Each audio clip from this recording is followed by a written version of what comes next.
नमस्कार साथियों। नवी कक्षा हिंदी विषय के अंतर्गत व्याकरण खंड के तहत हम लोग शब्द निर्माण के संदर्भ में प्रत्यय के बारे में देख रहे थे। पिछले वीडियो में हमने देखा प्रत्यय किस तरह से शब्द के पीछे जुड़कर नए शब्द का निर्माण करता है और इसमें पहला कृत प्रत्यय से संबंधित हिंदी के शब्दों के बारे में हमने उदाहरण प्रस्तुत किया। अब यहाँ पर संस्कृत के कृत प्रत्यय से संबंधित कुछ शब्द आपके सामने प्रस्तुत करेंगे, जिसमें विशेष रूप से देखिए अनीय, गोपनीय, पठनीय, करणीय। नेक्स्ट है अन्न प्रत्यय के अंतर्गत पीछे की ओर गमन, भवन, जलन, श्रवण। तो इस तरह से सब में अन्न पीछे लगा दीजिए। श्रव जमा अन्न श्रवण, जल जमा अन्न जलन, भाव जमा अन्न भवन, गम जमा अन्न गमन। इस तरह से पूजा, आ प्रत्यय लगा हुआ है, देखिए आ, पूजा, इच्छा, विद्या। नेक्स्ट अना प्रत्यय के अंतर्गत देखिए भावना, वंदना, प्रार्थना, कामना। भाव,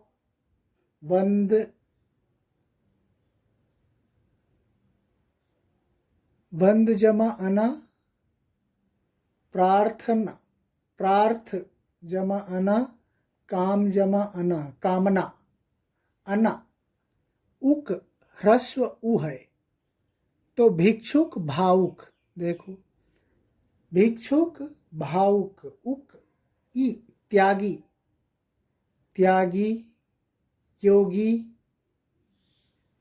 ऐसा दीर्घ ई की मात्रा वाला होना चाहिए। क प्रत्यय के अंतर्गत देखिए सेवक, पाठक, गायक, चालक, कारक। सब में क को निकाल दीजिए। सेव, पाठ, गाय, चाल, कार। तो इस तरह से क जुड़ा हुआ है क प्रत्यय के अंतर्गत। ति ह्रस्व ति, गति, मति, नीति, शक्ति। नेक्स्ट आ जाएगा ता, दीर्घ ता, दाता, कर्ता, वक्ता, नेता, विक्रेता, अभिनेता। ये सब में ता जुड़ना चाहिए लास्ट में। या के अंतर्गत देखिए या प्रत्यय में देय, पेय, गेय, लेय। ये संस्कृत के कृत प्रत्यय है। नेक्स्ट व्य, कर्तव्य, मंतव्य, गंतव्य। उसके बाद स्थ के अंतर्गत देखिए गृहस्थ, स्वस्थ, दूरस्थ, निकटस्थ। ऐसा आ जाएगा। तो यहाँ पर संस्कृत के कृत प्रत्यय समाप्त हुए।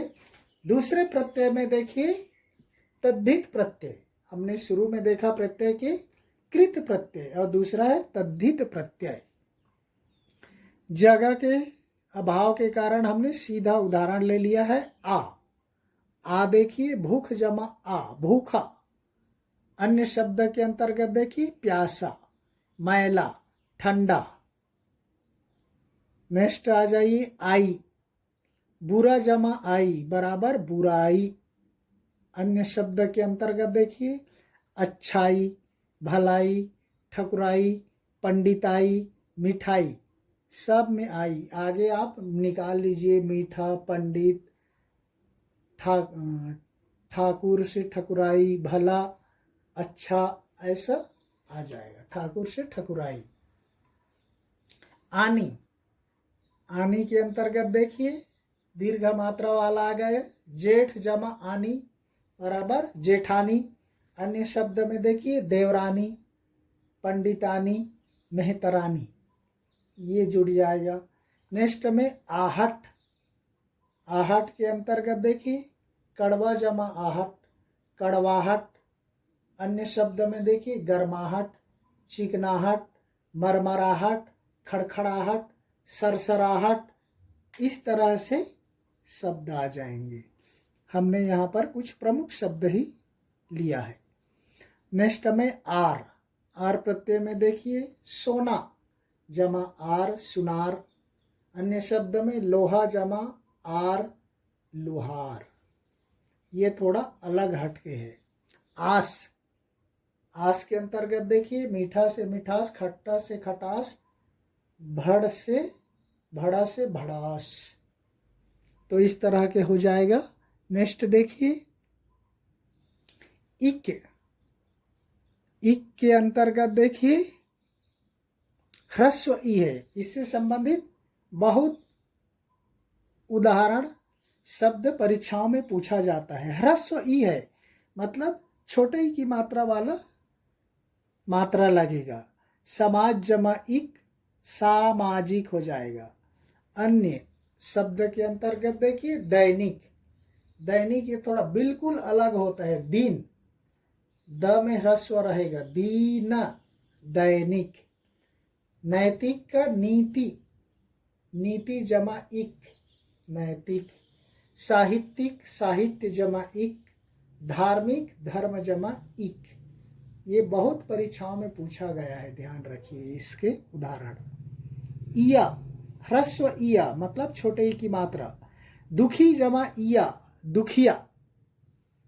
अन्य शब्द के अंतर्गत देखिए रसोईया, रसोईया, बिटिया, डिबिया, खटिया, लटिया, जटिया, ये सभी ह्रस्व ई की मात्रा वाला जुड़ता जा रहा है।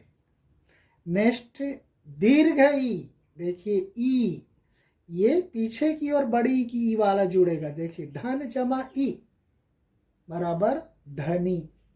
अब उदाहरण देखिए लालची, पहाड़ी, बुद्धिमानी, गरीबी, खेती, अमीरी, सब में दीर्घ ई की मात्रा वाले जुड़ता चला जाएगा। नेक्स्ट में ईला, दीर्घ ई ला, ईला। चमक जमा ईला, चमकीला। अन्य शब्द के अंतर्गत देखिए रशीला, बर्फीला, जहरीला, सुरीला। सुर जमा ईला, जहर जमा ईला, बर्फ जमा ईला, रस जमा ईला, ऐसा जुड़ जाएगा। नेक्स्ट एरा, वनली ए है, ए का मतलब उसमें एक मात्रा ऊपर में लगेगा। ऐरा बोल दिए तो दो मात्रा ऊपर आ जाएगा। तो एरा है, देखिए एरा में क्या आ जाएगा, सांप जमा एरा, सपेरा। अन्य शब्द के अंतर्गत अंधेरा, चितेरा, ममेरा, मौसेरा, फुफेरा। इसके तहत में है अन्य शब्द कार, ये कार भी कई परीक्षाओं में पूछा गया साथियों। इसके उदाहरण देखिए या में फर्स्ट वाला जो बताया इक, और उसके बाद कार, कला जमा कार, कलाकार। अन्य शब्द के अंतर्गत देखिए साहित्यकार, स्वर्णकार, पत्रकार, और स्वर्ण जमाकार, साहित्य जमाकार, पत्र जमाकार, पत्रकार, चित्र जमाकार, चित्रकार। तो इस तरह से सब में कार जोड़ना है। गर, गर के अंतर्गत भी कई परीक्षाओं में पूछा गया है, ये बहुत इंपॉर्टेंट शब्द ही यहाँ पर लिया गया है। जादू जमा गर, जादूगर। अन्य शब्द देखिए सौदागर, कारीगर, बाजीगर, अजगर। सौदा जमा गर, कारी जमा गर, बाजी जमा गर, अज, अज यानी होता है बकरा। अजगर, अजगर बोले तो सांप, स्नेक हो गया, पाइथन सांप, अजगर हो जाएगा। नेक्स्ट दार, दार में भी बहुत सारे उदाहरण परीक्षाओं में पूछे जाते हैं। जमींदार जमादार, जमींदार। अन्य शब्द के अंतर्गत देखिए दुकानदार, ईमानदार, लेनदार, देनदार, पत्रकार, लेनदार, देनदार, दुकानदार, ईमानदार और दुनियादार। तो इस तरह से दार शब्द के अंतर्गत भी कई शब्द हैं, जिसलिए यहाँ से शब्द परीक्षाओं में पूछे जाते हैं। और एक महत्वपूर्ण शब्द है जो अक्सर परीक्षा में पूछ दिया जाता है, उसी को मैंने उदाहरण में डाल दिया। देखिए, बचपन। बचपन पन प्रत्यय के अंतर्गत है। देखिए, इसका विग्रह थोड़ा अलग ढंग से होता है। बच्चा जमा पन का होता है बचपन। कालापन, लड़कपन, लड़का जमा पन, लड़कपन। बड़प्पन, बड़ा जमा अपन, बड़प्पन। बड़प्प, बड़ा जमा पन, बड़प्पन। पचपन, पच जमा पन, पचपन। त्वा, त्वा के अंतर्गत देखिए सती जमा त्वा, सतीत्व। अन्य शब्द में देखिए कवित्व, अमरत्व, मनुष्यत्व, लघुत्व, द्वित्व। नेक्स्ट है इत, ह्रस्व ई, इत, हर्ष जमा इत, हर्षित। अन्य शब्द देखिए पुष्पित, पुष्प जमा इत, आनंदित, आनंद जमा इत, अंकित, अंक जमा इत, शोभित, शोभा जमा इत, शोभित। तरंगित, तरंग जमा इत। तो देखिए यहाँ पर कौन कौन से जो अक्सर परीक्षाओं में पूछा जाता है वे शब्द है।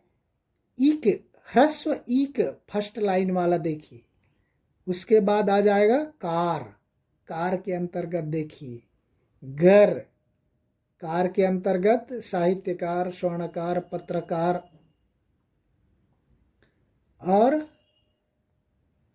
घर के अंतर्गत सौदागर, कारीगर, बाजीगर, अजगर। दार के अंतर्गत ईमानदार, दुकानदार, लेनदार, देनदार, ऐसा आ जाएगा। पन, बचपन, इसमें तो बहुत बार पूछा गया है बचपन का उपसर्ग प्रत्यय के तौर पर प्रयोग। तो बच्चा जमा पन होता है, ध्यान रखिए। बाकी सभी सामान्य है। कालापन, लड़कपन, बड़प्पन, ये इस तरह से हैं। तो यहीं पर हम शब्द निर्माण के अंतर्गत उपसर्ग और प्रत्यय से संबंधित वीडियो समाप्त करते हैं। यहीं पर ही पूरा प्रत्यय लगभग 4-5 वीडियो के अंतर्गत आया हुआ है। आप पूरे नोट्स में नोट कर लीजिए और इसको ध्यान से पढ़ते जाइए, सुनते जाइए। आपको आसानी से समझ में आ जाएगा। और कोई भी परीक्षा क्या, कोई भी प्रतियोगी परीक्षाओं के लिए भी यह महत्वपूर्ण उदाहरण है, जिसको आप सुन करके, देख करके आसानी से समझ सकते हैं। और आपको कोई भी हिंदी से संबंधित परीक्षाओं में अच्छे अंक प्राप्त हो सकते हैं। इसलिए साथियों, हम यहीं पर यह उपसर्ग प्रत्यय से संबंधित वीडियो समाप्त करते हैं। दूसरे में किसी और भाग के साथ मिलेंगे। तब तक के लिए धन्यवाद। जय हिंद।